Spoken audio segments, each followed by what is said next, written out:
Well, I remember standing at on the ship watching as it pulled out from Copenhagen.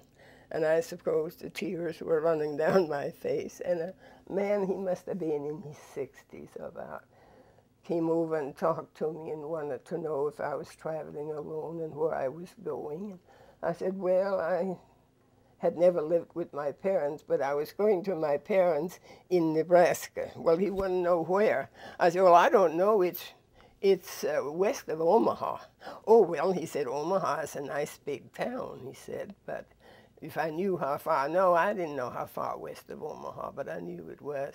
He said, well, if you're going clear out there, you'll never see the Atlantic again.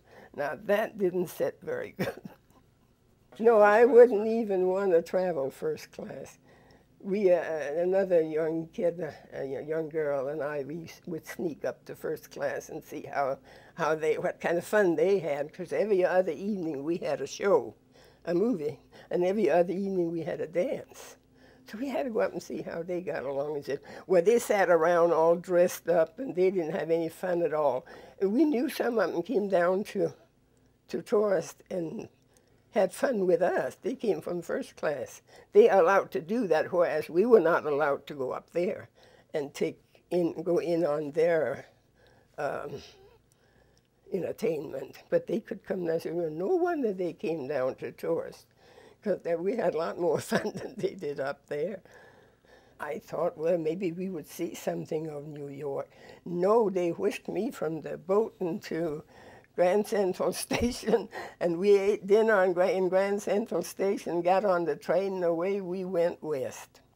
And you know, at that time, there was no air conditioning on the trains. Oh, it got hotter and hotter. It was in August. And I sat there and wondered how much hotter it could get and you'd still survive. I remember thinking that. And I thought, well, did I think I was going to die before I got to Nebraska? But I remember thinking that, how much hotter can it get? And you can stand it because, you know, the train windows were open and the smoke in through the smoke from the engine. Car. Yes, sure, because there was no air conditioning and you had to open the windows, you know.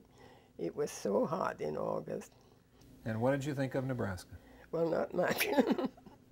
Because we landed south of Exeter, and they were much drier south of Exeter than they were down along the Blue. And their corn just rattled. It was all burned up. They had no crop. So it didn't look very good. It was so hot and everything was burned up.